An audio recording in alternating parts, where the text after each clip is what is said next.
सभी भक्तों को श्री शिवाय नमस्तुभ्यम हर हर महादेव। सबसे पहले तो वीडियो को कर दो लाइक, चैनल को कर दो सब्सक्राइब और अधिक से अधिक इस वीडियो को कर दो शेयर। अब आपको एक विशेष जानकारी देते हैं। विशेष जानकारी ये है कि हमारे इस चैनल पर जितनी भी माताएं बहनें हैं, जो भी माताएं बहनें हैं, वो जो भी वीडियो देखती है, यदि वो वीडियो संतान प्राप्ति वंश वृद्धि से संबंधित होता है तो वह वीडियो अधिक से अधिक देखा जाता है। और यदि वो उपाय लक्ष्मी वृद्धि के लिए या किसी और तरह का होता है तो उस वीडियो को कम बार देखा जाता है। तो आज से मैंने एक नियम लिया है कि जो भी माताएं बहनें इस चैनल पर वीडियो देखती हैं, उनकी मनोकामना संतान प्राप्ति की ही है, तभी अधिक से अधिक वीडियो को देखा जाता है। यदि उनकी मनोकामना संतान प्राप्ति की नहीं होती तो वीडियो वो नहीं देख पाती।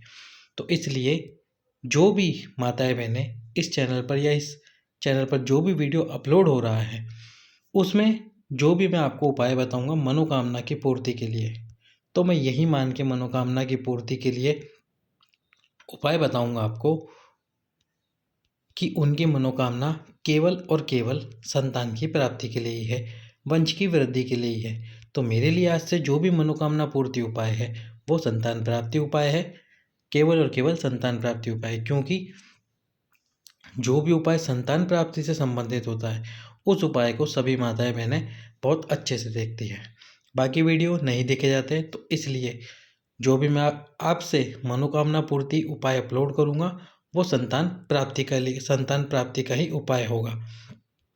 मैं यही मान के उपाय अपलोड करूँगा कि आप की जो मनोकामना है वो संतान प्राप्ति की ही मनोकामना है। तो इसलिए आपसे जो भी मनोकामना पूर्ति उपाय होगा वो ना धन से संबंधित होगा, न किसी और मनोकामना से संबंधित होगा, वो उपाय संतान की प्राप्ति से ही होगा। क्योंकि आपकी मनोकामना सबसे ज़्यादा वंश वृद्धि और संतान प्राप्ति की है, तो इसलिए मनोकामना पूर्ति उपाय संतान प्राप्ति उपाय होगा। ये बात आज इसलिए बता देते हैं वीडियो में क्योंकि आगे मनोकामना पूर्ति और संतान प्राप्ति मेरे लिए बराबर ही है, मनोकामना पूर्ति उपाय संतान प्राप्ति उपाय के बराबर ही होगा। तो इसलिए जो भी मनोकामना पूर्ति उपाय डाला जाएगा वो संतान प्राप्ति का ही उपाय होगा। अब आपको बता देते हैं उपाय। तो कल से देव दीपावली प्रारंभ हो रही है। देव दीपावली प्रारंभ होते से ही 3 बजे से दीपावली प्रारंभ होगी, देव दीपावली। तो कल रात्रि यानी कि शाम के समय प्रदोष काल में आपको ये उपाय करना है।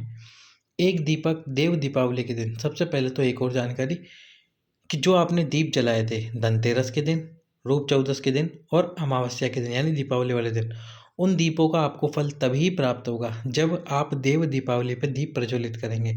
यदि आप देव दीपावली पर दीप प्रज्वलित नहीं करेंगे तो इन 3 दिन आपके जलाए गए दीपकों का फल वो मिल जाएगा राजा बलि को। राजा बलि ने माता लक्ष्मी से वरदान मांगा था कि रूप चतुर्दशी, धनतेरस और अमावस्या यानी दीपावली वाले दिन इस पूरे भारत पर जितने भी दीप जलते हैं उन सारे दीपों का फल मुझे प्राप्त हो जाए।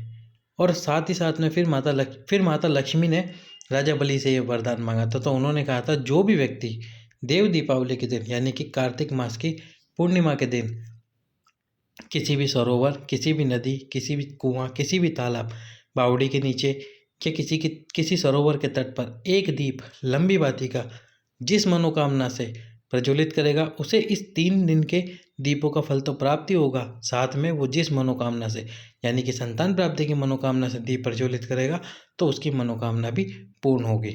तो आप भी देव दीपावली के दिन यानी कि कल प्रदोष काल आप जानते ही हैं 45 मिनट पहले और 45 मिनट बाद सूर्य अस्त के समय से, इस समय पे यदि कोई व्यक्ति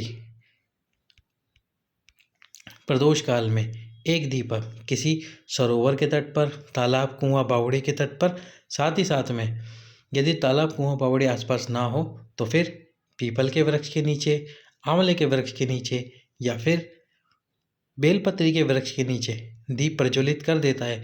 यदि ये तीनों वृक्ष भी नहीं हो आपके आसपास में तो घर में ही एक पात्र में जल भरकर उसके पास में एक दीप लंबी बाती का प्रज्वलित करें।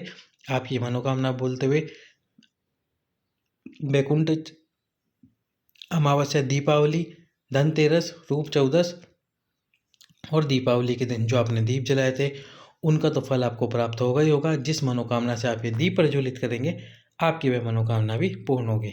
अगला उपाय जो अभी हाल ही की कथा में गुरुजी ने बताया था, 7 पुष्प वाला उपाय, जो कि धन प्राप्ति और कर्जे की मुक्ति के लिए है। उपाय आपको देव दीपावली पे सुबह के समय करना है। सुबह यानी कि 27 नवंबर के दिन करना है।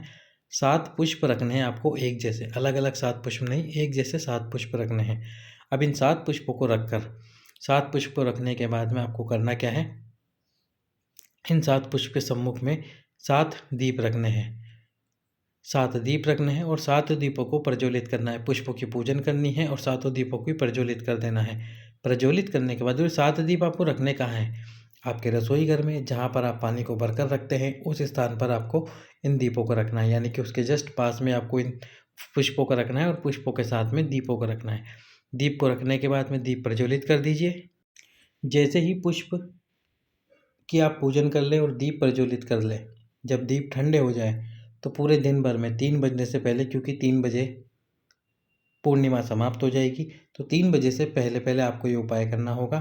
किसी भी शिव मंदिर में शिवलिंग पर ये 7 पुष्प को समर्पित करके आ जाएं।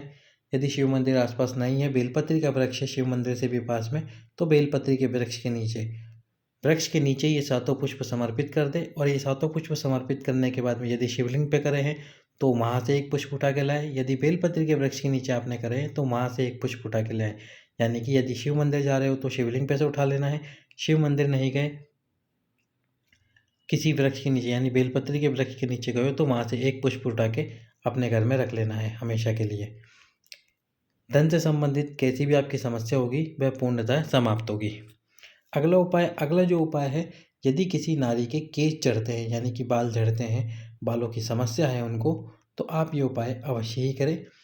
पूर्णिमा के दिन जब गाय अपने बच्चे को दूध पिला रही हो तो उसके मुख पर जो फैन आ जाता है, उस फैन को किसी पात्र में लेके आ जाएं और पूर्णिमा की रात्रि 12 बजे आपके स्नानागार यानी बाथरूम में जाकर उस फैन के अंदर थोड़ा सा दूध मिलाकर उस दूध को अपने केशों में लगा लें यानी बालों में लगा लें। और उसके बाद में आधे घंटे बाद में उस फैन को और दूध वाले मिश्रण को धो दें, जल से, साफ जल से धो दीजिए। बालों की कैसी भी समस्या क्यों ना होगी वह पूर्णतः समाप्त हो जाएगी। अब ये जो 2 उपाय बचे हुए जो आपको बताएंगे, ये 2 उपाय आपको करने हैं। ये दोनों के दोनों उपाय मनोकामना पूर्ति यानी कि संतान की प्राप्ति के लिए ही है। क्योंकि मैंने आपको पहले भी बताया, जो भी माताएं मैंने वीडियो देखती है वो संतान प्राप्ति की वीडियो ज़्यादा देखती हैं, तो मेरे लिए मनोकामना पूर्ति बराबर होगा संतान की प्राप्ति। तो अब आपको ये उपाय करना है 27 नवंबर सुबह सुबह शिव मंदिर में। पूर्णिमा रहेगी उस दिन, 1 अक्षत समर्पित करना है भगवान शंकर के शिवलिंग पर, 1 अक्षत का दाना। और ये 1 अक्षत का दाना समर्पित करने के बाद में 1 बेलपत्र समर्पित करना है। बेलपत्र जब आप समर्पित करोगे तो बेलपत्र की डंडी आपकी तरफ रखना। आपकी तरफ मतलब जिस दिशा से आप बेलपत्र समर्पित कर रहे हो, तो बेलपत्र की डंडी आपकी तरफ होनी चाहिए और जो पत्ते वाला भाग है वो आपके विपरीत में होना चाहिए। तो जैसे बेलपत्र की डंडी हो ये आपकी तरफ हो, आपके विपरीत बेलपत्र की डंडी ना हो, इस बात का ध्यान रखना। तो जैसे आपने बेलपत्र चढ़ाया, शिवलिंग के सम्मुख में से आप इस जगह खड़े होकर बेलपत्र चढ़ा रहे हैं, तो बेलपत्र की डंडी आपकी तरफ हो जानी चाहिए, यानी कि उत्तर दिशा की तरफ, जिस तरफ भगवान शंकर की जलाधारी है। जब आप बेलपत्र चढ़ाओगे तो ये जो नाम आप देख रहे हो चंद्रमौली महादेव, चंद्रमौली महादेव का आपको नाम लेना है।